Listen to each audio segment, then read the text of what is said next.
Hey, what's going on? It's Bill Burr, and it's time for the Monday morning podcast for Monday, May 4th, 2020. What's going on? How are you? May 4th, everybody. We are 11 days away from this whole thing just opening back up again.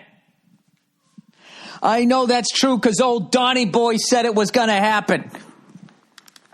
Donnie Boy, yada-da-da-da-da-da-da.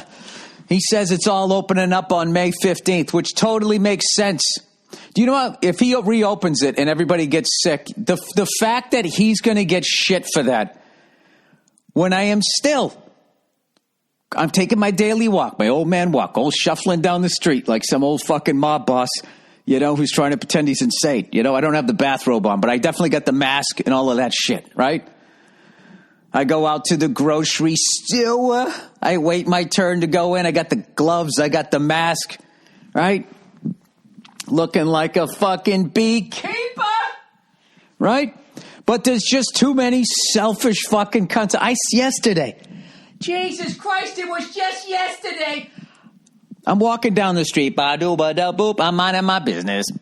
And across the street, I'm assuming a husband and a wife. Life partners, I don't know what, terminal one-night standers, across the street, both pushing strollers with like a 1-year-old and a 3-year-old or something like that, right? Adorable kids, beautiful family, nobody's wearing masks, just walking down the street, I think selfish cunts like that, they're just like, well, everybody else is wearing a mask. I feel fine, so I'm fine. I'm not like the mask rule is for somebody else. So I'm just going to put this out there. As much as I don't like old Donnie Brook, and I think he's a fucking disaster, and he is a fucking disaster, and I will debate anybody who still supports anybody who can debate a guy who's running your country that suggested you shoot household cleaners into your body. You know something? I'm sick of hearing from the painters. Ooh, did I stir up a beehive with that one? And you should hear what they're talking about, how many hours they work, and they're fucking... You would think that they're actually out there fighting a war. The way they're waxing about what it's like to color in a fucking wall. I'm sorry, people. I just have to keep fucking picking on them. Not because I really give a fuck about painters. It's just that there's nothing going on in the world. Everybody's just sitting at home, and I have no guests, and I have to keep talking. So what I'm going to do, this is going to be the last day, for every 2 weeks during this, I'm going to pick a vocation, and I'm just going to shit on it. If there's a job out there... if there is a job out there that you don't like... that just bugs you. Anything from Jiffy Lube to fucking inner tubes, whatever the fuck, whitewater rafting to fucking skin grafting. Why am I rhyming? I don't know why. Whatever the fuck you want, I will shit on it. I will shit all over it. I will show the profession no fucking respect. And then I want people in the profession. We've all had time to sit at home, right? And fucking look at what we do, okay? And if you like me, you stop moving, you stop running, right? And you're just sitting at home, and what happened? It's like the tortoise and the hare. Oh, the tortoise comes over the hill, and that's all your fucking demons from your childhood, and they all catch up with you, right? And then they surround you, and then you're just sitting in them, and you're just thinking like, wow, I thought I was an adult. I thought I left all of this behind. I went to therapy. I talked it out. I never think about this shit. And it's just like, no. It was just on the other side of that hill, just waiting for you to take a fucking 3-day, 3-week, whatever fucking sabbatical. And then it's all coming back. Old Billy Freckles. And I will shit all over it. I will shit all over it because I cannot... The fucking joy I am getting from these fucking asshole painters flipping out like I really think they all suck. A lot of them do suck, though. So I tried to move on past the angry, shitty painters out there. I can't seem to do that. I'm trying to, like, how do you find a good painter? You know what I mean? There has to be, like, if you're a painter, can you tell just by, like, the guy's advertisement? Is it word of mouth? How do you get a good fucking painter? We actually had, some people who just came over and redid this couple of closets here because, one of the final things in the old ass house that I bought that I'm going to die in this house, or I'm going to sell it. I'm going to lose a ton of fucking money. I have a fucking toilet in my house that I swear to God, the only way it will flush is if you take a plunger and you go, what, like 50 fucking times, and then put one square of toilet paper. Anything beyond that, and it just fucking taps out. And I've had person after person after person come over here and try and figure it out. And somebody finally figured it out. And what happened was some fucking Dudley do-it-yourself guy came, I must have done it, and fucked it up and put the wrong size pipe. I don't know what the fuck it is. But, of course, it's on the top floor, so they're going to have to, I would have to literally leave my house or whatever the fuck it was, go live in the garage with the family while, this, who's kidding who? This 7-day job, 10-day job turns into 3 months. We all know that that's what's going to happen. So, whatever. So I'm trying to put that off last. But anyways, the painters came in. They did a great job. They didn't get a splotch of paint anyway. I know that there's some good ones out there, but you have to admit painters. Okay. And it just, don't get your fucking overalls in a bunch here. There's some really bad painters out there. I would actually say that a bad painter is almost as bad as a bad comedian. Because at least with a bad comedian, there is something funny about watching somebody who sucks at doing stand-up. If you can get outside of just the fact they're not funny, then it's funny. Just the situation. And somebody has a microphone and is holding a crowd captive for an hour, doing a job that they're not good at is fucking, and nobody can really say it. I guess you can heckle. I don't know. I think it's funny. Anyway, moving on here. Yeah, so I just keep seeing these people out there, and, I'm one of those old school, I believe in rooting for the standing president, but like I said, once he said the household cleaner in your body, actually, no. When he saw both sides of a neo-Nazi and people protesting neo-Nazis or whatever the fuck happened, all I know is a neo-Nazi in his Dodge fucking Challenger ran over an innocent woman and killed her. And he's like, well, there's two sides to every argument. I'm like, all right, fuck this guy. Anyways, but I know you guys think I'm a Hollywood liberal. Unless you live in a red state, then you think I'm unless you live in a blue state, then you think I'm a Trump. I don't know what the fuck it is. Or maybe I'm just reading a couple of emails and acting like everybody thinks what 5 fucking psychos think. Maybe that's what it is. I have no idea. So I was going on my walk and I went by this lovely family acting like there wasn't a pandemic. I had everything. I don't know why I didn't just yell at them.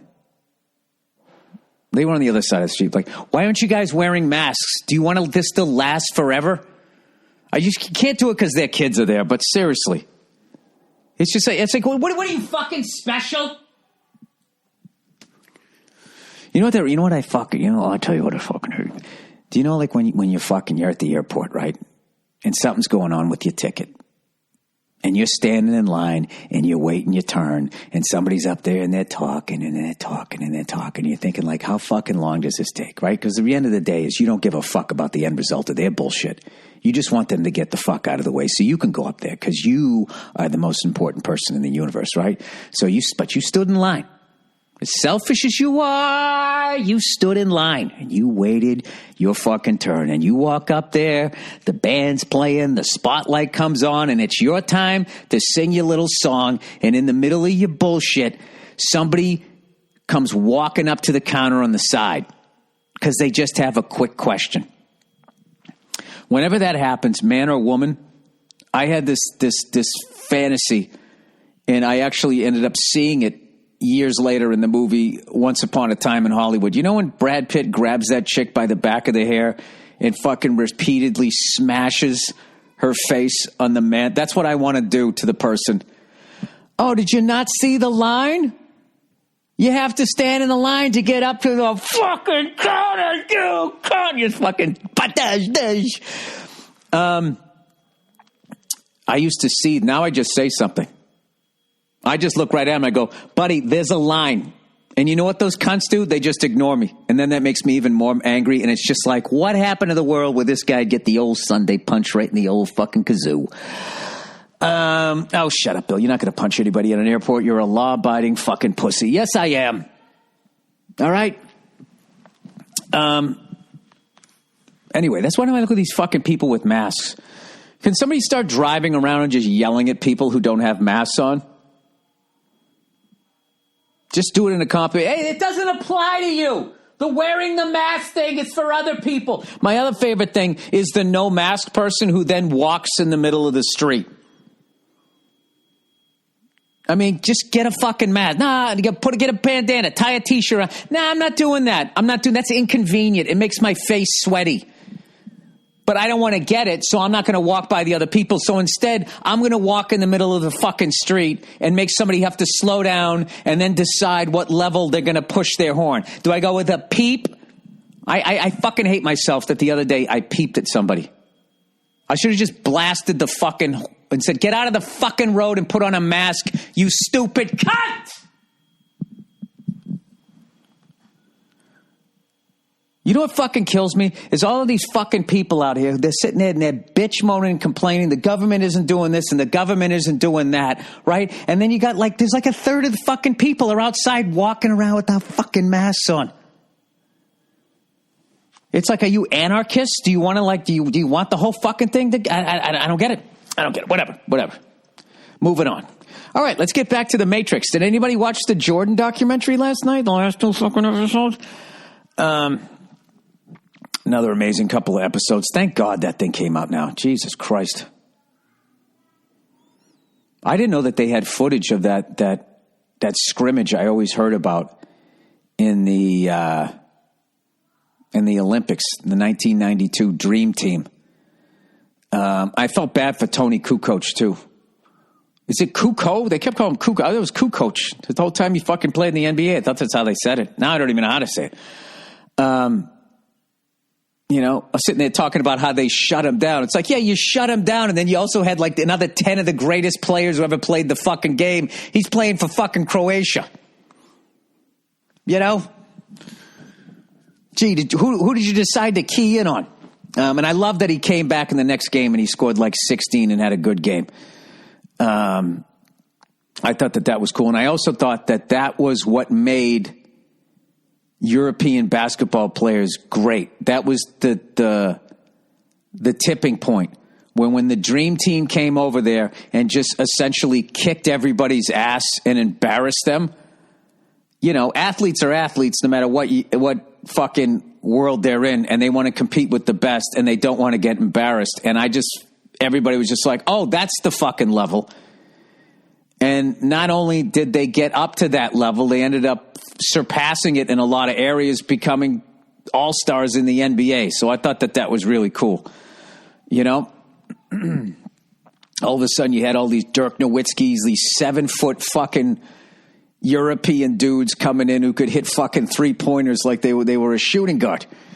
I attribute all of that to the embarrassment of playing the Dream Team and how bad they kicked everybody. Who was the guy who dunked the ball and then pelvic pumped the fucking Ethiopian guy away? I actually remember when I watched the Dream Team, I thought the whole thing was embarrassing. It wasn't competition.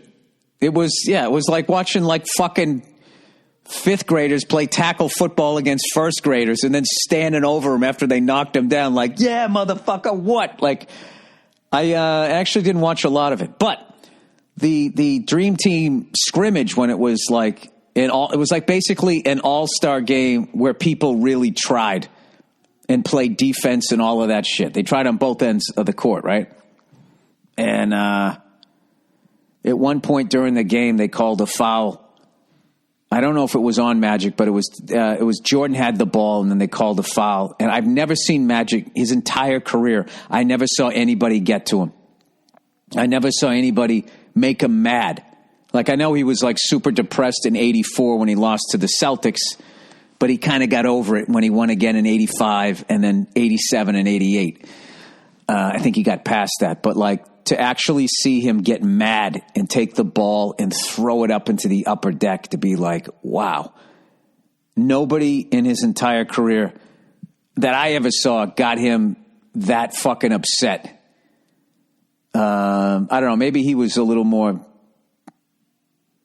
free with his emotions because there was nobody there. I don't know what, but he took the ball and just threw it into the fucking upper deck when they called that foul. And it was just like, wow. I never saw anybody get. Hello. Hey, the lovely ladies. What's going on? Hey. Good. How are you? We don't have dance class. You going to have dance class? Come over here. You got to come closer to the microphone. Climb up. And well, look at your cute little outfit. I have a microphone. You have a microphone? Mm-hmm. And what do you do with the microphone? You sing Old Town Road. You sing Old Town Road? How does Old Town Road go? I don't know. Yeah, you do. I'm going to take my horse to the Old Town Road. I'm going to... What? Till I can't go. There you go. Good job, buddy. I'm talking about basketball. And there's people out there in the world that paint houses, and they're very upset with me right now. At least some of them are. The ones that don't have a sense of humor. Yeah, I've seen some of the comments. Oh, yeah, it's fun. You've made a powerful enemy, my friend. I can't believe the lack of sense of humor that painters have. You know what it is? I think they're getting so mad because they know it's true on some level. They're like, that's not me. It's those other people, and they're ruining it. And now, look, we're getting put on blast by Bill Burr. Why don't they realize everybody gets put on blast, as you kids say? I'm joking around. That's true. Except for you. No. You don't get put on blast. You like... Hey, I want to show you something. What are you going to show me? I'm going to show you my new book.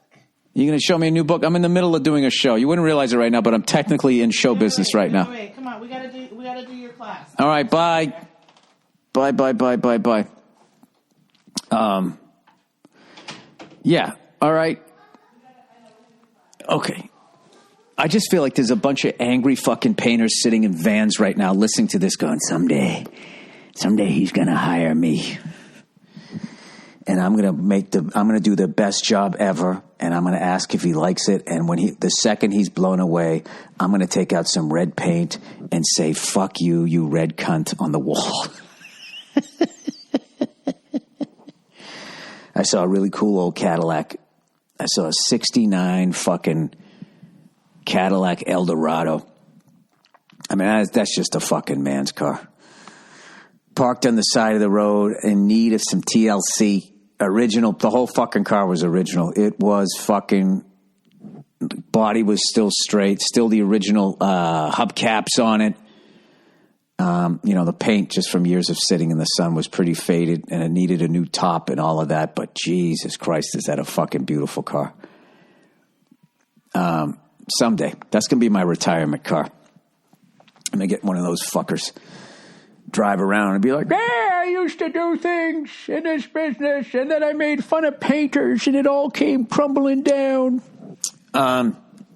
Still been watching the old NFL games, trying to figure out what happened before a Super Bowl. I was watching the Browns at the Bears.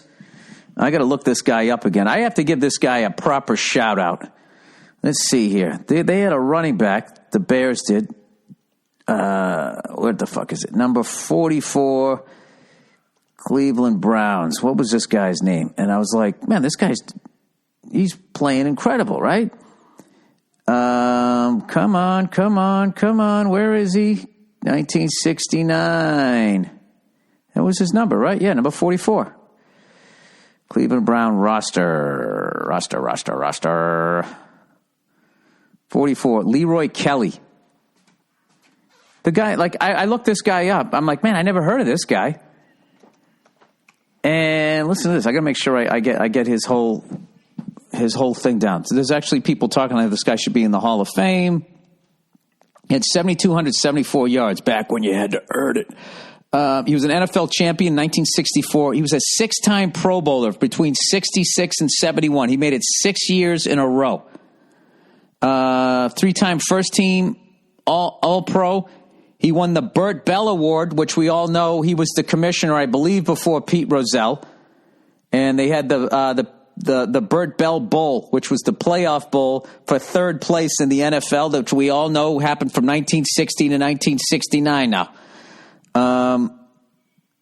7,274 yards, averaged 4.2 yards per carry, had 74 touchdowns.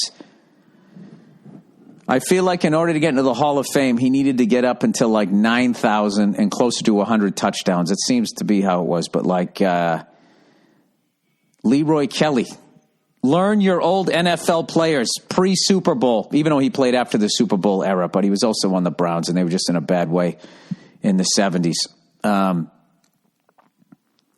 mean, the Browns were just they were fucking amazing 40s, 50s, 60s.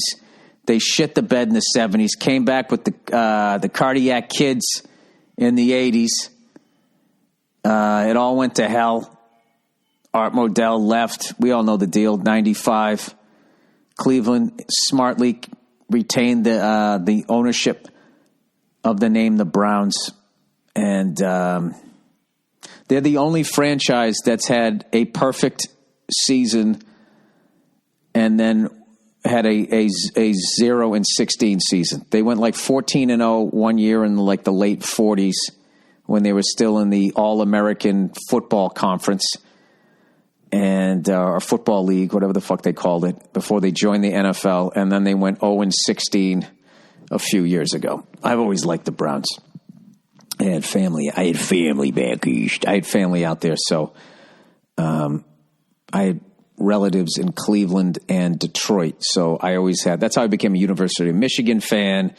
That's how, I always kind of liked the Tigers, the Lions, and let's see here. Who else? I guess the Red Wings too. I actually found out one of my relatives, he was like, yeah, I used to go to Red Wing games. I'm like, when? He goes, in the 1950s. I'm like, you saw Gordie Howe? He's like, oh yeah. And it's just like, well, you went to a number of games, so I imagine that you probably saw them play the Canadians. There was only 5 other teams, so you basically saw everybody. Oh yeah,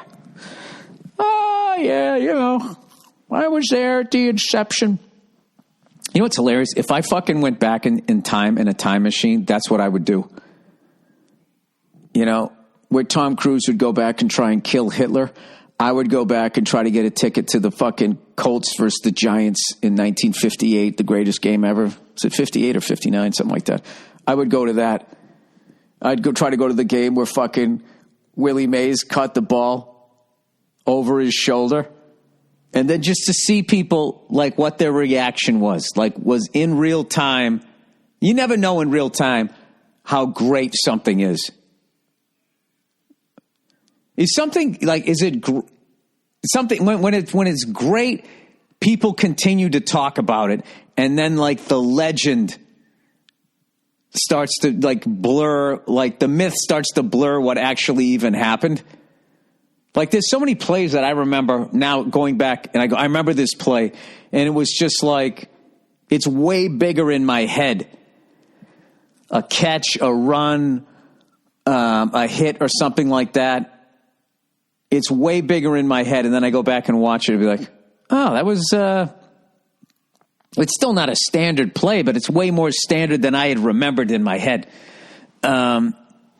Which is true with a lot of your childhood stuff. It's bigger in your head than what it actually was. It's just that you were a kid when it happened to you, so what was happening was your whole world. And then as you get older and your world expands, you realize it wasn't that big a deal, hopefully. unless you never talk about it, then it's just sitting there in your head and it's as big as a fucking mountain. Bill, enough about you and your fucked up bullshit.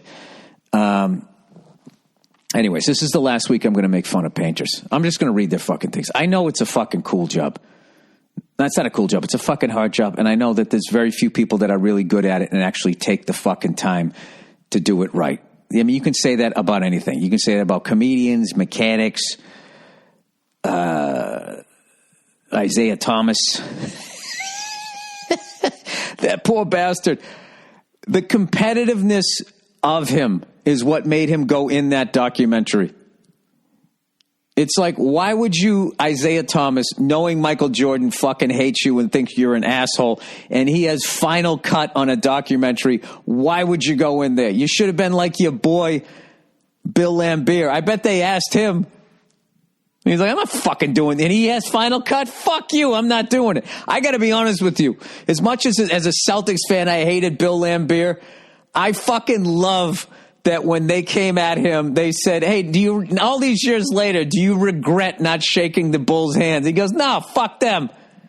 Fuck them. When we won it, they said we weren't real champions. Oh, here's another reason why fucking, why Larry probably didn't shake your hand after the thing. Not because he was a sore loser, which is always an option. Maybe he didn't shake your hand because you went publicly and said if he wasn't white, if he was a black player, he'd just be another player. There was no reason to say that. You went ahead and you fucking said that, right? And out of all of this shit, I just think it's fucking hilarious how much it seems nobody likes Isaiah Thomas. But the thing about him is you listen to him in the interviews and he's smiling. And he always just had that great smile that just made him seem like really approachable and this great guy. And then now you listen to all these guys like, oh, wait, this guy's like a used car salesman. He's charming the fucking basketball shorts off of me while he sells me a fucking Range Rover. Sorry, I had a buddy of mine who used to work on fucking lemon laws, and he told me, he goes, dude, those, because I asked him, oh, you do lemon laws? And I go, what car right now? What is the car you don't want? He goes, Range Rovers. All the fucking time. Now, granted, this was like 10 years ago. I'm not saying they're not making them right now, because I got to be honest with you. I always loved that fucking vehicle. But I liked them more back when they were like for lunatic white people with like childhood issues. So they had to go to Africa and shoot a rhinoceros, just to stay ahead of their own demons. It's so fucking dumb. It's like, dude, isn't it enough that you have a fucking gun? You also have to get in a fucking SUV, drive all through the fucking jungle in a goddamn tank. Fucking rhino's like, what the fuck is that? It already doesn't know what you are.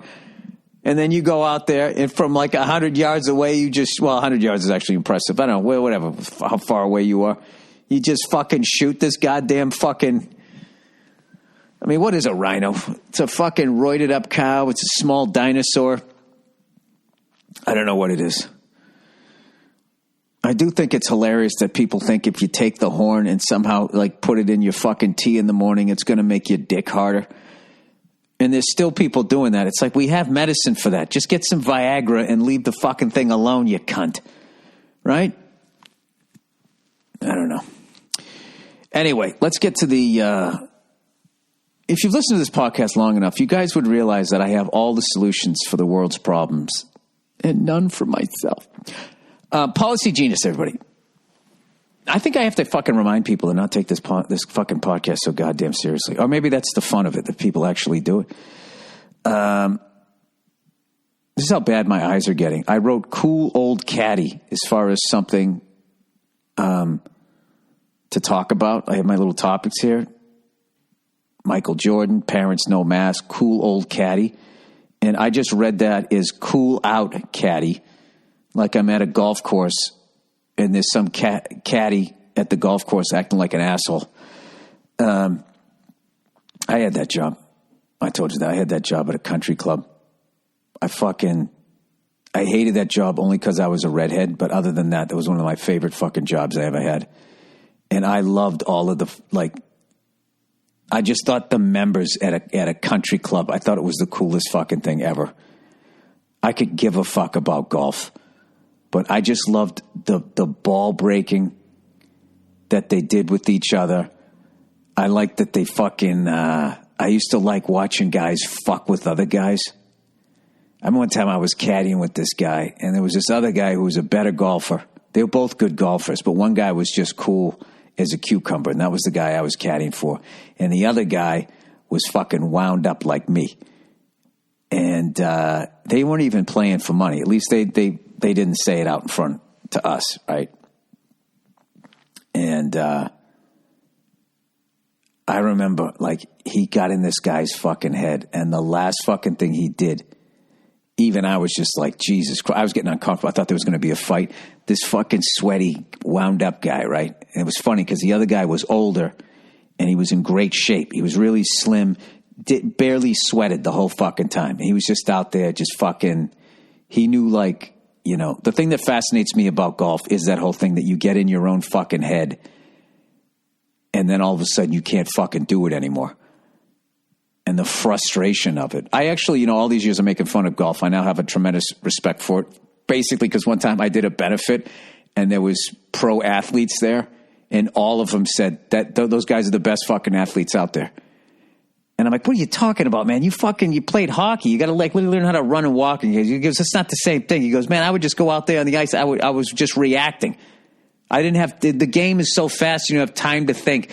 He goes, with golf, you got all of that fucking time walking up to the fucking ball, people watching you, and you got all, this is a professional athlete said that.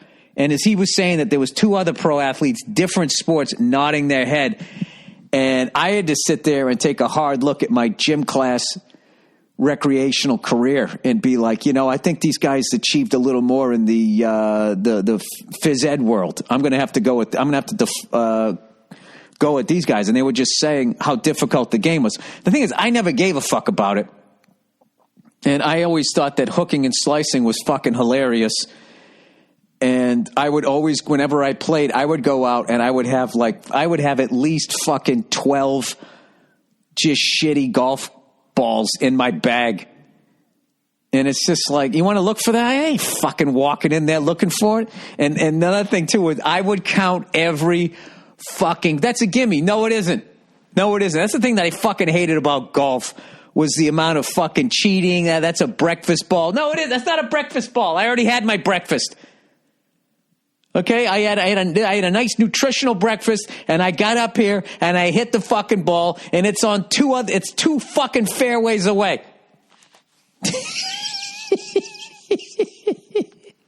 I hit that. I'm going to take the penalty. How the fuck am I going to know where my game is at if every time I'm out here I'm getting graded on a fucking curve? That's what I don't like about golf at the country club level. But like when you what I like about it at the pro level is there's no breakfast ball.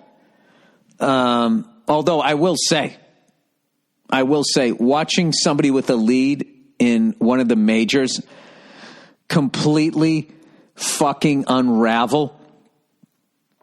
I don't know what to compare it to in sports. How long it takes, how bad it is. It's like watching somebody miss a kick to win a fucking championship, a field goal, to win a championship over and over and over again. So anyway, I'm caddying. Yeah, I'm talking about back when I was a caddy. You were a caddy? I was a caddy. Oh, you told me that. Oh yeah. The big thing is if you did doubles. If you had doubles, then they would pay you like $10 a round, $15 for like fucking 18 holes. What is a caddy? Do you fetch the clubs? Did you just say fetch? I mean, you're a caddy. Like, is that not what you do? I'm not going to lie. You literally went and fetched their clubs. Yeah. There was people in the clubhouse that washed their clubs. Uh-huh. And you know what was funny about that? You could always tell. You could tell the self-made men versus the people that were born into wealth. Mm-hmm. Because the self-made men always hung out, talked to you, always made sure that they tipped you well. And the fucking rich people, they were always like their whole life they had like people, I don't know, servants or whatever. Right. And they would come in and they would hand you the clubs, and they would not break conversation with the other person. Right, yeah. Talking about their game or their business or some movie, and it was like you weren't there. And the best was if there was a rich guy with the self-made man, and he would see that, and then the rich guy would see how the other guy behaved, and then he tried to, I really appreciate it. So anyway, and he just keep walking. Did they tip you decent? No, they were tight fucks. Generally speaking, they were tight fucks unless you had there was a few cool guys, but there was a lot of tight fucks. Yeah, and they had reputations too. This doesn't sound like any kind of culture. Huh? This doesn't sound like any kind of culture you'd want to be around. Like just old, rich. Neil, if you can just divorce yourself from the way country clubs have treated your people, it's actually... I love how you subtly... this doesn't seem like a cult. Get over here. I can't. I gotta go. Everybody knows what you were just doing there. I gotta go back in there with her, so to make sure she's okay during her dance class, even though she doesn't really need me. She's kind of. Can I tell you something about country clubs? As far as being a guy, it's one of the greatest things you can ever join. It's so much fun, and beyond the golf. A country club is one of the greatest things you could ever join as a guy. Yeah. Once you get married and you have no free time and all your shit's in the garage, when you fucking go down to the country club, I'm telling you, we have a buddy of ours, country club. I went down to his country club, didn't even play golf. Not that I give a fuck about golf. I hung out and just had a fucking rib tips fucking sandwich and a couple of drinks. No, I didn't have a drink. I had a cigar. It was the best fuck. All they did was just fucking break each other's balls. You know, they always act like there's a bunch of white guys in there like carving up the country. And I'm going to take Tennessee, see? And you're going to have fucking Wyoming. It wasn't. It was just a bunch and I mean this in a nice way, a bunch of fucking idiots. Just a bunch of knuckleheads breaking ball. Fucking Frank's going to tell a story. This is going to take 20 minutes or whatever, blah, blah, blah, blah, blah. Just, I don't know. That was a bad example of breaking balls, but I understand. You're not open to it. No, I understand. I understand. No, Sorry. No, I get it. I understand what you're saying. No. I understand. Easy. I understand. Hey, and I understand. So anyway, I'm caddying for this guy, and it's a foursome. So I guess they're playing 2 against 2. I don't know. I was always like, you handed them the club, and then you fucking ran down to go spot the ball, or you were moving on to the next hole. So I don't know what the dynamic was going. So all I could tell was that the pudgy, sweaty dude, who was a really good golfer, and I actually think was every bit, if not better, than the guy I was caddying for. But the guy I was with, he was the guy that was leaving with the girl, right? He was the hero of the movie, all right? And this other guy was the guy who had to work like twice as hard. And half of it was because he was in his own way, right? So we got up to, what fucking hole was it? I think it was 17. Yeah, it was 17. And we're on the green. And at this point, the pudgy guy, he has man tit sweat under his man boobs. He's got like he has armpit stains, but they're underneath his man boobs. And he had a striped shirt, and it was like, it was the 80s, so it was like, it fit. So he's got his spare tire over his slacks, and he had all the gear. Oh, wait, no. He chipped in on the 17. He chipped in out of the trap, and it went in the fucking hole. He was a really good golfer. But anyway, I forget what fucking hole it was. So he lines up a putt. All right. And my guy is closer to the hole, so he's waiting. Okay. So this guy is a right-handed golfer. So he's sitting there and he lines up the putt. And okay. And we're not behind him. We're on the side where he can see us. Just standing there, being quiet, being respectful. The second he hit the ball and he's watching it roll towards the hole, the guy I was caddying for starts walking over to his ball. And before this guy can see whether it goes in the hole or not, this guy crossed in front of him.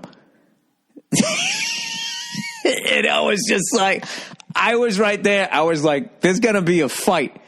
And he literally dropped his putter and looked at me like, do you fucking believe this guy? And I walked by him like Isaiah walking by Jordan, where he kind of ducked it. I didn't know what to do. But I don't know what it was. I found it fucking hilarious how upset he got. But now, all these years later, looking back at it, it's like, dude, you should have fucking said something to that guy. Anyway, there's my little golf story. Let me read some fucking advertising here before I get destroyed by the painters.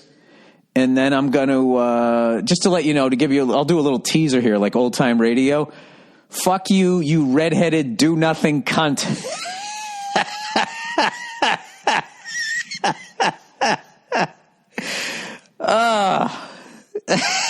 I have to start trashing more fucking vocations.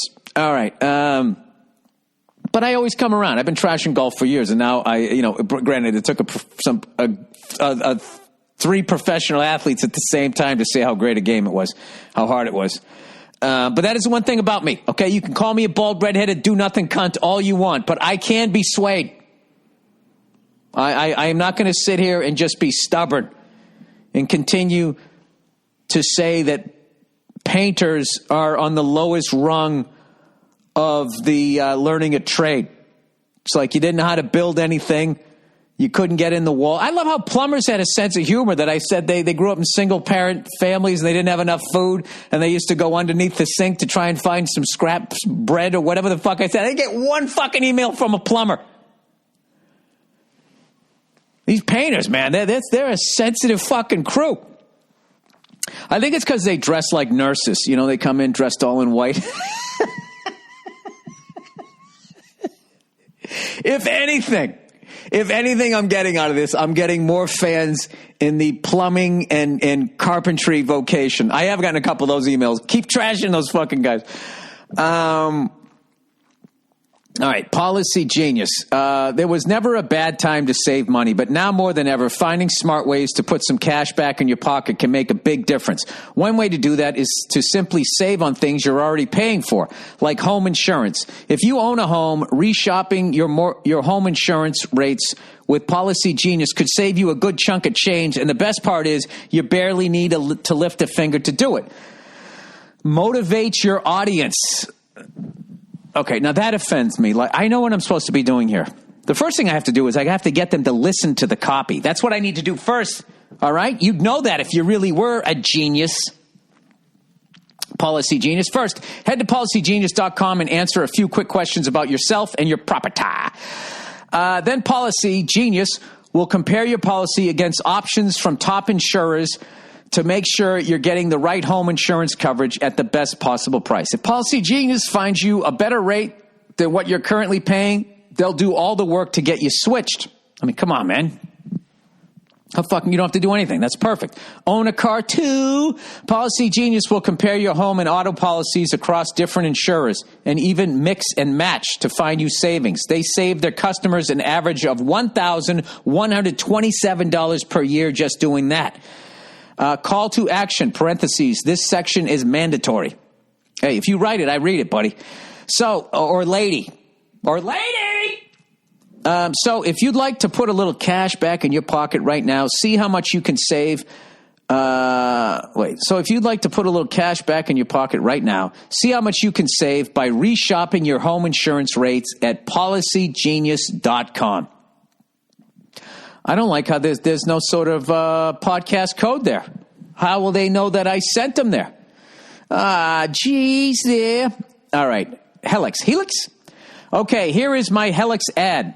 Hello, I'm Bill Burr. I'm a really unique... Oh, they're still doing this fucking copy. I am not a really unique guy. That is not why you like my podcast. You like my podcast because you listen to me fucking blow a gasket and then it makes you feel better about yourself and your own shortcomings? I don't know. Anyways, Helix is truly one of a kind, I guess. Next, please mention all the talking points below. As I've said before, advertisers, if you write it, I will read it. Helix Sleep, built a sleep quiz that takes 2 minutes to complete. They use the answers to match your body type and sleep preference to the perfect mattress for you. If you like a mattress that's really soft or firm, you sleep on your side or your back or your stomach, or you sleep really hot. Gross! With Helix, there's a specific mattress for each and everybody's unique taste, like you. Just go to helixsleep.com/Burr, B-U-R-R, take their 2-minute sleep quiz, and they'll match you to a mattress that will give you the best sleep of your life. It says like me after that. I think there's a joke there. I don't know. Helix Sleep was even awarded the #1 best overall mattress pick of 2019 by GQ and Wired magazine. They have a 10-year warranty, and you get to try it out for 100 nights risk-free. They'll even pick it up if you don't like it. Gross! I bet people are all wearing masks when that goes down. Anyways, right now, Helix is offering up to $200 off mattress orders for our listeners. Get up to $200 at helix.com/Burr /Burr. That's all right. Woo! Look at you, Nene. Looking good there, sweetheart. Oh, thank you. All right, there you go. I have to double check that is all the advertising for this week before I get absolutely raked over the proverbial coals by all of these fucking irate painters. I mean, they are so irate. I am surprised that no other websites have picked up on how this controversy. All right, prop painter from The Mandalorian. I did an episode of that last season. Hey there, Bill. My day job as a prop painter for movies and TV. That's my day job. Well, congratulations. That's a cool job. I mainly specialize in weapons. I've worked on a bunch of stuff you may recognize from Avengers, Better Call Saul, Westworld. These are all my Avengers I don't watch. I watch everything else. And a lot of the weapons and droids for The Mandalorian. You might be a little stoked to know I've made a lot of these things while listening to the Monday Morning Podcast. As lucky as I have been to find my way into having the honor to paint some really cool stuff, I started out my painting career painting houses in my college years. I can't argue with you that a majority of house painters suck. Thank you. Validation. If you can compare it to something like cooking, painting houses is like starting your cooking career at a Denny's. If you haven't moved on to a better restaurant after a few years, then you're probably not going to do it for the love of it or as a career choice. If you haven't moved on to industrial painting, cars, murals, or entertainment, then you're just doing it for the money, and you're most likely just trying to bang jobs out, and you're not so much caring about the artistry while painting another 4 walls some off-white color. All right, that makes sense. So basically, painting houses is sort of the open mic of painting, and then you move on to more difficult stuff to paint, right? I'm joking because I know that there's the Richard Pryors and George Carlins of house painters. I'm fucking joking, people. Relax. All right, and by the way, is there anything cooler than someone who paints cars? All right, I think that's fucking amazing. And actually, come on. Some of the graffiti that the people who suck at painting paint over. You know what I mean? Do you ever have guilt? People who just paint walls when you paint over graffiti. Do you ever stand back and be like, wow, this vandal is actually better at what they do than I am? As your paint drips down onto these poor plants underneath the graffiti.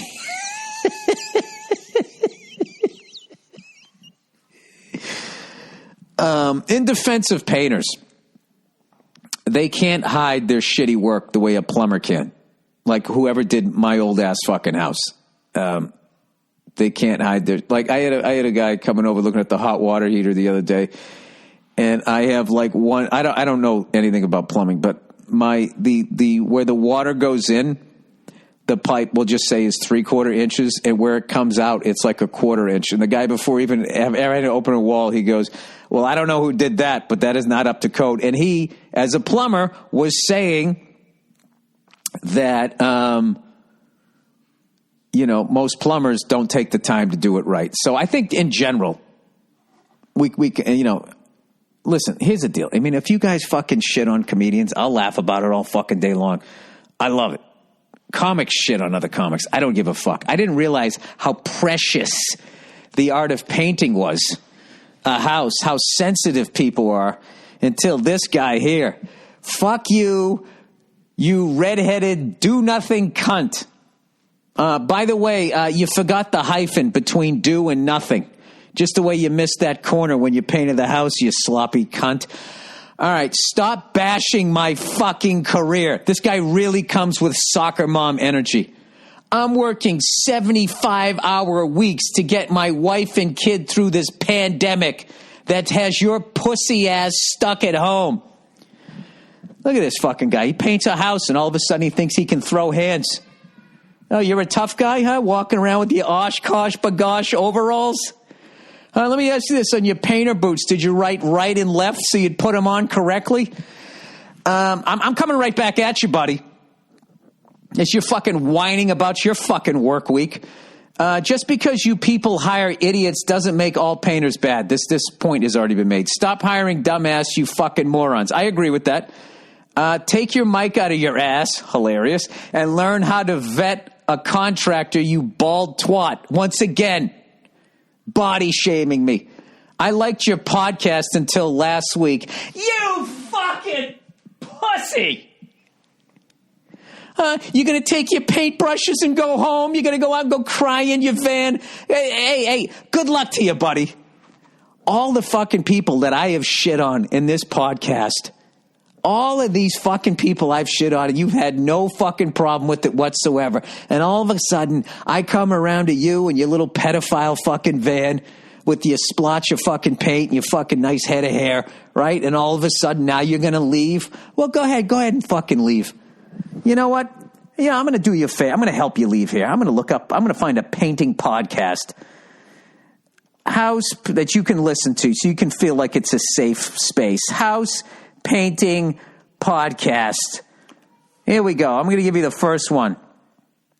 Podcast, America's number one. No, what the fuck is it? Oh my God, this is just a wide open market. Podcast for painters, Paint Talk 2016. What do we got here? Podcast for painters. Why listen to a podcast? Finding podcasts. Podcast for painters. Painting and Decorating Contractors of America. Paint Ed. You might want to listen to that one because ED is like education. Contractor SEO Pro Construction Guide. There you go, buddy. There you go. Happy trails. You fucking soccer mom. You look at you fucking getting your goddamn fucking painter panties in a bunch, thinking that I'm giving a fuck that you're walking away. With your soggy fucking painter socks sloshing around your Red Wing boots. All right. I work harder and deal with more shit than you could ever imagine. All right, time out. What do you know about my life? You don't even think you think that working 75 hours a week is impressive to me. Buddy, just to remind you, I do 2 podcasts a week myself. All right? I then do another one with Bert Kreischer. I also run a podcast network. And within the podcast network, I produce stand-up specials and TV shows. And to do those, I have to go around town pitching those things. All right? That's just one little aspect. Then I also write, produce, and act on an animated show called F is for Family. Okay? I got to put out 10 episodes. Do you know how long it takes to make 10 episodes of an animated show? It takes about 10 and a half months. And then it comes out, and then you go right back to do it all over again. All right? I also just finished a fucking movie script that I've been working on for 2 fucking years. I'm also a stand-up comedian and put out a stand-up special every 2 fucking years. So fuck you and your 75-hour work week. Go fuck yourself. I want you to go do your 75-hour work week in front of a bunch of white chicks that are looking for you to say one wrong thing at your job and then end your career and cancel you. So go fuck yourself. 75-hour fucking work week, coloring in fucking walls. Go fuck yourself. I am so sick of fucking people thinking that they have the hardest fucking job. And, oh, do you paint houses in the United States of America? You know what I want you to do right now, sir? I want you to look down and look at that spare tire hanging over your fucking belt and realize that 90% of the world will never eat as much food in their life than you eat in 10 fucking years. So fuck you. Jesus, I am so fucking sick. Isn't it fucking hilarious how all of these fucking people, oh Jesus, this is my, hey, sweetheart, how are you? Where's my man? What's that? Where's the man? Can you close the door and don't listen to Dad say the bad words? Hey, sweetheart, close the door. Hey, close the door, buddy. Thank you. Yeah. You're working 75 hours a week. Oh, good for fucking you. Could get my wife and kid through this pandemic. Oh, what a fucking hero. We're all fucking working. Everybody's working. How many hours of work is a doctor working? Take a fucking joke, you fucking... fuck this guy. All right. He works harder. He has no idea. Like, he thinks I'm just sitting by a fucking pool writing knock-knock jokes. Windows get painted by the fucking homeowners and idiot nephews when you were too cheap to hire a real contractor. I run a business, play drums and sing for a band and still have time to take care of my family without complaining about shit that I don't have any idea about. Time out. You just fucking was shitting all over the entertainment business saying that I don't do anything. Go fuck yourself and then do it again, you red fuzzy fuckers. It's plural for some reason. Maybe he was just joking. I don't know. This is another thing, everybody. I am fucking over listening to how hard people fucking work.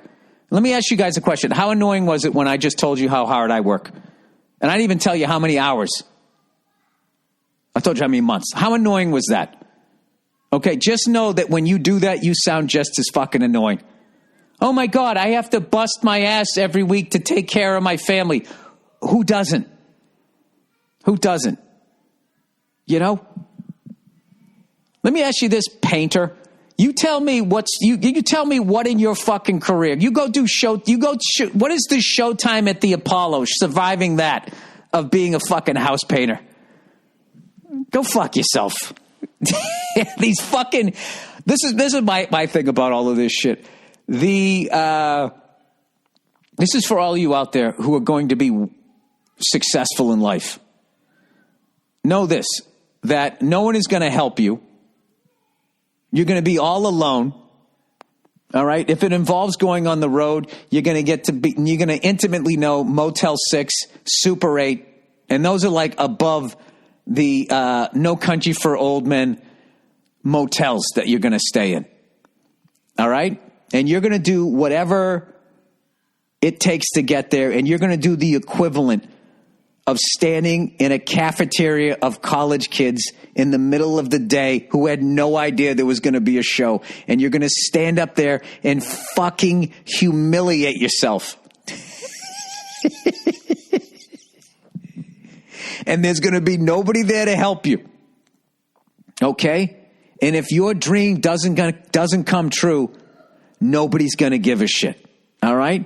But if it does come true, then what's going to happen is everybody's going to act like it was given to you and you didn't work for it, and your life is just putting your feet up and sitting courtside and fucking playing grab ass with people. This is what I've learned about super successful people. Most of them have pools, and very rarely are they in them.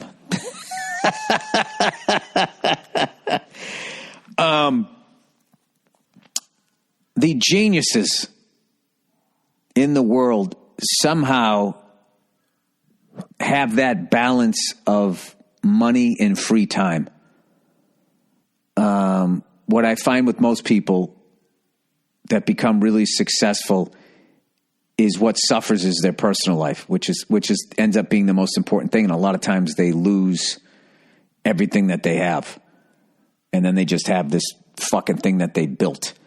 So I'm off this whole fucking painter stupid shit. I know that guy was probably just fucking around anyways, but like that is the thing. Like there's a few people in this business that I really admire that figured out how to do it. The first two that I think is Dave Chappelle and Joe Rogan.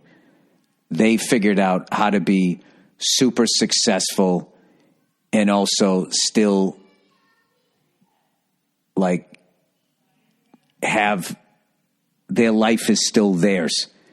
Where with this business that I'm in, you spend your whole fucking time trying to get in, driving by the studios.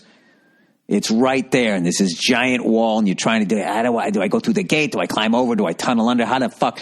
And then you get in there, and what you thought it was going to be and what the fuck it really is, like, this is what I've learned in my business, is writers, editors, and directors. Like, my job as the performer is way fucking easier than that. I've done writing on F is for Family, and I just wrote a fucking script. That shit is a fucking nightmare. Fucking nightmare. As far as, it's not physically demanding, but you come out of there, you're like, my problem with booze came out of sitting in a writer's room after 2.5 seasons of F is for Family. I would come home fried, and I would just start boozing. That was my solution to it. I don't know. This probably all just sounds like, this is all fucking easy and blah, blah, blah, writing a script that would be fun. I'll tell you this, that's what I thought. And I have a ridiculous amount of respect for writers and editors. Going to sit there and go through your 58 fucking takes of each setup, trying to figure out what's the best one that then matches the other person's in the scenes. 58 takes. Forget about the dinner scene when there's fucking 10 fucking actors there. You can fucking have that job. I would go back to fucking warehousing before I would fucking sit and even attempt to fucking the mental energy it takes to fucking do that shit. So, all right. So that's the end of the painter shit. I was just breaking balls. So you guys pick another fucking job. I'm going to shit all over it. And then hopefully somebody else is going to get their panties in a fucking bunch and take that shit seriously. Like this guy here, he goes, Netflix money rant. Dear Bill, fuck you, you fucking cunt Burr. Please don't ever refer to yourself as a political lefty again. Why? Because you said so? In your tirade against the painter that mentioned your Netflix money. Now, here's the great thing here. Okay? I never talked about the painter's money. Okay? You don't talk about another man's money. You just don't do that. Okay? He crossed that fucking line. But here's the deal. Because I'm making more than the average fucking painter, all of a sudden it becomes a tirade and I'm the bad guy, right? He said, you said I earned every fucking dime and I've ever earned in this business. Yeah, that is the truth. My ship came in and go fuck yourself. I have Netflix money and I'm not giving you a drop of it. Yeah. And that did not exist in a vacuum. That guy brought that out of me, and you're going to ignore all that. So here we go. Yes, you worked hard for it. Oh, thank you. Thank you for telling me what I already know. And you earned it. And I'm in complete agreement with your off-the-rails, unhinged, bald-headed rant. It wasn't off the rails. It was totally warranted. But damn, you sounded like a Republican to me. Oh, all right. Now, from here on out, this has nothing to do with me. This has to do with what goes on in between this guy's ears. Listen to this ridiculous comparison. You berate the air quote greedy bankers. Evidently, they're not greedy. And corporations constantly. Who are the bankers? People like you and me. Who are the corporations? People like you and me. They're not like me. I don't know what you do. Okay, I don't go out and fucking, inflate the economy and then take everybody's fucking retirement away telling my jokes. What I do on stage does not make a fucking World War II veteran spend the last 2 years of his life eating fucking dog food because they can't afford. What I do does not make people upside down in their fucking house and take their American dream away from them. The fuck are you talking about? I don't pollute the water supply. I don't create a nationwide drug epidemic by inventing synthetic heroin. Is that what you're suggesting? He goes, why don't you berate the 8 out of 10 Americans that live paycheck to paycheck because they have the newest iPhone, their Disney Pass, their booze cruise vacations, their new car, etc.? I have. I've actually done that during this pandemic where I've said that now that you see that the government can't fucking help you, please tell me that you're going to save fucking money. You have to save fucking money because at the end of the day, nobody's going to help you. You're on your fucking own. I have talked about that.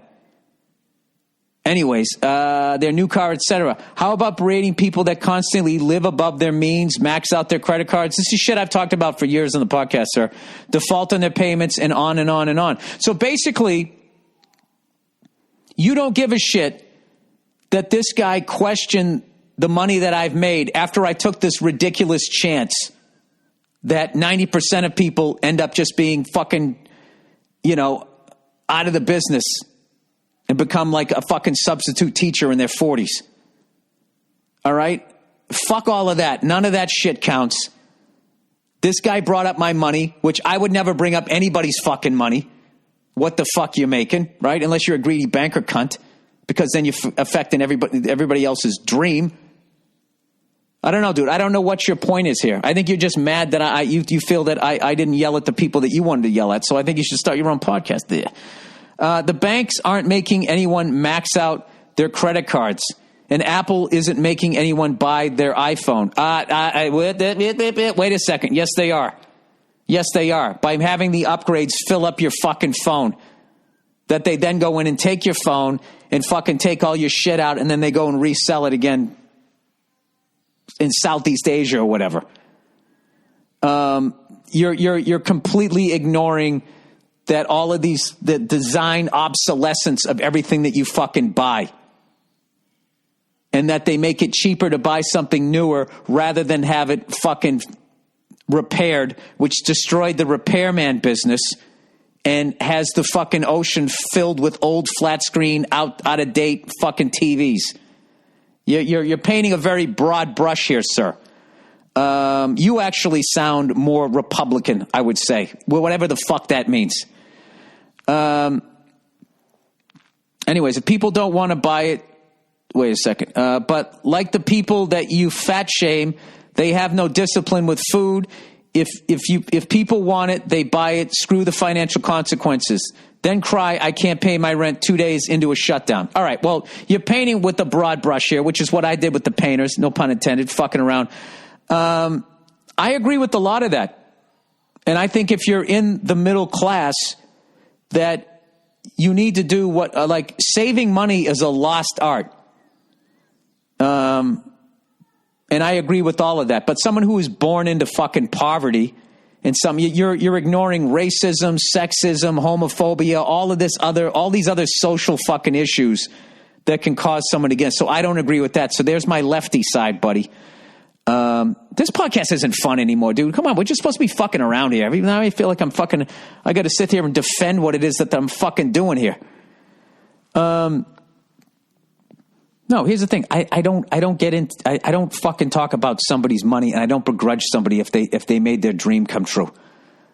And I was joking about that when I was watching everybody getting mad at these celebrities that were doing Zoom things, and everybody was getting all into their feelings about their fucking giant kitchens. Acting as though that if that actor or movie star or whatever, if their dream didn't come true, that they would have come to their rescue and helped them out, which you wouldn't have. So I don't know what the fucking problem is. All right, Jesus Christ. Like, this is not fun anymore, guys. You know what? Fuck this. I'm not going to make fun of vocations. If this is what it brings out of people, I don't want to have a podcast like this. I just like saying stupid shit. All right, Biden. Bill, I think it's crazy that you tapped out of the news with all this Biden shit. Yeah, what's going on with this stuff? Like, there's something that they're saying he needs to address. Listening to all the Me Too people throw this woman, Tara Reid, under the bus because her story isn't believable. Oh, somebody told me about this. Tara Reid said Joe Biden did something, but because Joe Biden is on the left, and let's, who's kidding who? Tara Reid doesn't actually have like has a very volatile reputation, put it that way. They are not listening to her. Yeah, that is fucked up. They believed in women who accused, I don't know what that, I think that's the judge guy, because they didn't want a Republican on the Supreme Court. I don't think that's 100% of women, but I think that's 100% of the ones that are listened to. I think that there's definitely a double standard when it comes to that. Tara Reid's mom called in Larry King in the early 90s trying to get traction because authorities refused to take action when reported 30 years ago. It's so transparent, but for some reason people are playing dumb so hard. What do you mean people are playing dumb so hard? There's people that still think Donald Trump should be reelected. And he said to shoot fucking Drano basically into your body. This is what people do. Politics is just like sports. Your team cheats, but my team doesn't. That's pass interference, and then when we do it, that's a good no call. People do that with Me Too, and they do it with politics, unfortunately. Selfishly, I like that they're doing it because it exposes the fact that then when it really comes down to it, they're into their own whatever the fuck it is they want. This is the most serious podcast I've ever had, and I don't like it. I don't like talking about this shit. Anyways, it's so transparent, but for some reason people are playing dumb so hard. Progressives went after Joe Rogan for dumb shit harder than a presidential candidate who's the face of everything they've hated. Yeah, that's when Rogan said that he was going to, he supported Bernie Sanders. Biden gropes chicks. All right, well, that's still alleged. It has to be proven.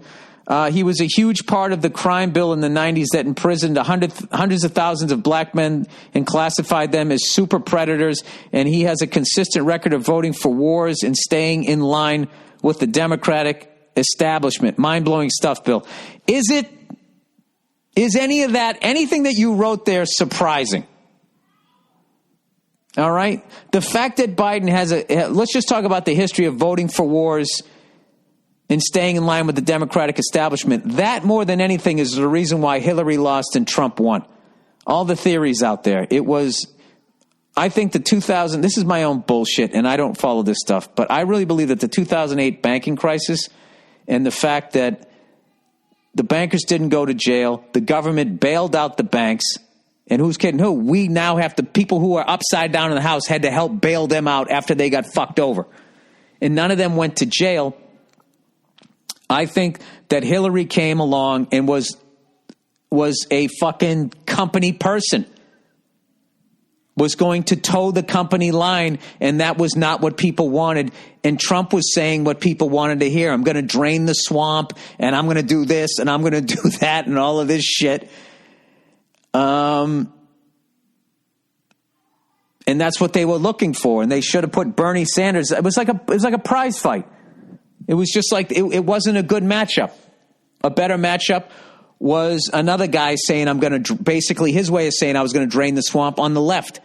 And you have them go at it, which I still believe that the best matchup, if you want Trump out of there, is you put the left version of him.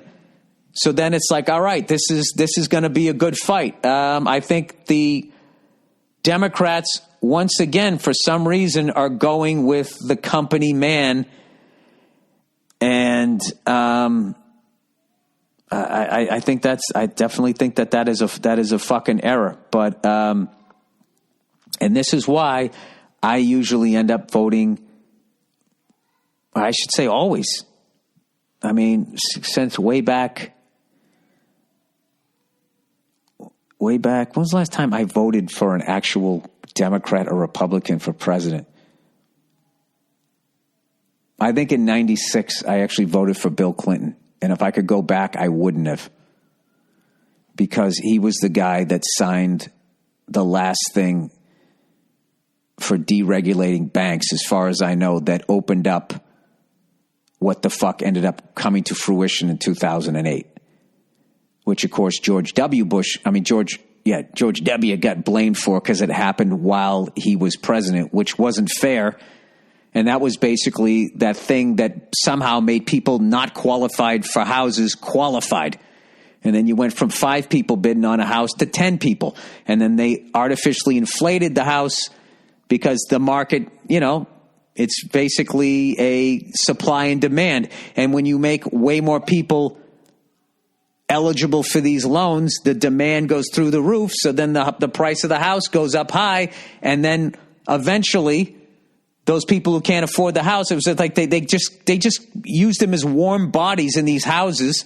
And then something like these loans that they gave them they could afford the house for like a year, and then all of a sudden they couldn't because then the payment jumped up. And then they had to sell, and they kicked it back out in the plane. Eventually, they ran out of saps. I mean, I know this is very remedial of what went down. They ran out of saps, and the whole fucking thing came crashing down. And then people who were qualified ended up in a house that they paid way more than what the fuck it was worth. And I even got caught up in that shit. On my house, when I went to go fix the fucking roof on my house, when I had water damage because they fucked up the fucking job and I didn't want to deal with it. I had insurance and I'm not going to go to court with this guy. Fuck it, right? When the check came to me, my insurance that I pay for, all the money I fucking pay for, when the check came, it was made out to me and the bank that owned my mortgage. And I had to sign it over to them so they could make sure that money was going to be used to fix the roof. Because what happened was they fucked so many people over and their house wasn't worth what they owed on it. When they actually had an insurance claim, they didn't fix it. They just kept the money. So they would have some money. And then when eventually they had to sell the fucking house, the bank would get the house back and then they had to fix the roof. And then they were upset about that, even though they created that situation. So I was so fucking mad when I called the bank. I was like, hey, I pay my bills. You want to look at my fucking credit report? I'm responsible with my money. You aren't.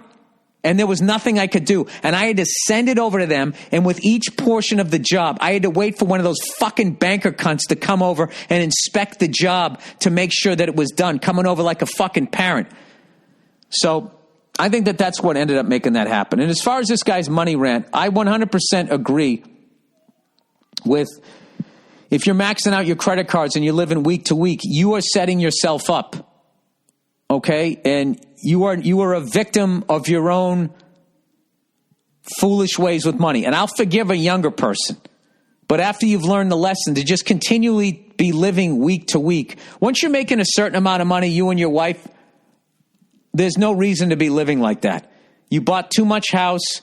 You bought too much car. You bought too many fucking Apple shit. And this woman is 100% right about that. However, if you're below the poverty line, if you're dealing with racism, sexism, and homophobia and all that shit, like that becomes a different variable that you definitely have to look at. So I don't know. That's the way it is. Jesus Christ. I feel like I'm fucking hosting fucking Meet the Press right now. I'm an hour and 20 minutes in. That's how fucking not... Guys, I don't want to talk about these giant fucking issues, all right? I have empathy for all you guys, including the fucking painters. I'm not trying to get into this shit. I'm supposed to make you forget about your problems, not sit here and talk about them. So, anyway, and here's the thing, too. Just if you're making $1 zillion, you can still be that fucking idiot who then, if you're making $10 million a year, you can then be that idiot who lives a lifestyle that requires you to make $10 million. Like, I learned that in this fucking business. I watched them get, like, back in the day when it was, the brass ring was getting a fucking sitcom. I would watch these guys and women get these sitcoms, and in their first year, they'd buy the big house. They'd get the fucking fancy car and all of that shit. And then they weren't getting ratings and blah, blah, blah, blah, blah. And they do a half a season, or maybe they do like a season or two or whatever. They'd stop doing stand up, and they would buy into this fantasy that they had made it, which they hadn't. They took a significant step towards it, but their ship hadn't come in. And I would watch them. The show would go off the air. And then you'd hear that they had to move out of their house, and they'd always keep the car because the car was what everybody saw. No one really saw the house. And then you'd see them try to hang on to the car, and then the car would be gone, and then they'd be up at the bar, and then they would be like super fucking depressed because mentally they allowed themselves to go to this place that they weren't at yet. They took the fucking ride, and it was terrifying. And when I first got into this business, I would open with guys. I would open for, I'm not going to name names, but I opened for people that I remember had sitcoms before I fucking started in the business. And then like 3 years in, you know, when I was in Boston, they'd come to town, they'd be back doing stand-up, and they were fucking broke. I was like Hannibal Lecter. I was looking at their shoes. Remember this one guy came in, you know, everybody used to wear the white Reeboks, you know, those aerobic ones. And I saw like the creases in it with the dirt in it. And I saw how he tried to scrub them clean. I'm like, this guy is fucking broke. Or this woman is fucking broke. And it scared the fucking shit out of me. And I remember I talked to a showrunner and with Patrice O'Neill. And we asked him and said, hey, when should you buy the car? And this was like doing math, showbiz math 20 years ago, and everything has fucking changed since then. And he said, I would wait till after season 3 and you get the season 4 pickup. And this was a super conservative guy who was a showrunner on 3 different shows and did not dress like it. And had a modest car and all of that shit. And I just gravitated towards people like, that's the guy, that's the guy, that's the guy. And if I learned anything like that, you always buy a car underneath, way underneath where you're at. You buy a house underneath where you're at. And that's the way to go about it. And you save up your fucking money because God forbid something fucking happens. You're fucked. Right? And that's why I drove a fucking Prius for 10 goddamn years getting gay bashed around Hollywood. And I fucking love that car. Every time I filled up the tank and it was like $28, $30, I fucking loved it. All right. So there you go. So there's some fucking advice. And I am not big leaguing anybody on this podcast. I'm just fucking joking around. So this, you know, I think just because it was a pandemic, people had less of a sense of humor. I apologize. It was probably the wrong time to pick on a fucking vocation. I'm just fucking around here, people. All right. I am a fucking idiot who accidentally got into the business that I was in, and somehow it all worked out for me. I don't know shit. All right. There you go. All right, if you still have a fucking problem with me, then that's your issue, not mine. All right, Johnny Quest. Number 1, Bill, you mentioned in the last podcast, April 27th, that you liked the old school Johnny Quest. Definitely loved it, but I'm 32, so I only saw reruns. However, there is another newer animated show based on that ran on Adult Swim called Venture Brothers. Definitely check it out. Oh, you know, when I was looking it up, I actually saw that. I never seen it. I saw that it existed, I should say. Definitely check it out, especially with all the free time. It's right up your alley. Favorite character is definitely Brock Sampson, and you'll see why immediately. All right. I love the name already. All right, number 2. Hey, Bill, you recently said on your podcast that you like watching Johnny Quest as a kid. I was wondering if you ever heard of this cartoon show called The Venture. This is another person, The Venture Brothers. It's not for kids and is a comedy. While you are at home for the quarantine, maybe check it out. The show is about what it would be like to grow up with a life like Johnny, but through characters named Rusty Venture. I would go into more detail about the show, but that this make the email longer. Whatever, dude. I'm in. I'm watching it. All right. Overrated, underrated. Overrated. Fucking slow piano music in commercials trying to empathize about the virus. I am so happy somebody else got annoyed with you. Like, as they're trying to sell me a car. We're here for you during these hard times. We'll bring the car right to your house. Oh, will you? Is that what you're going to do? Acting like you're going to give me a break in the price, like you're not going to roll into something out. He said, it reminds me of Patrice's bit about white women singing to save puppies. Yeah, as always, Patrice O'Neill ahead of his time. Underrated, reality TV, because it's so fake and off the wall that who fucking cares?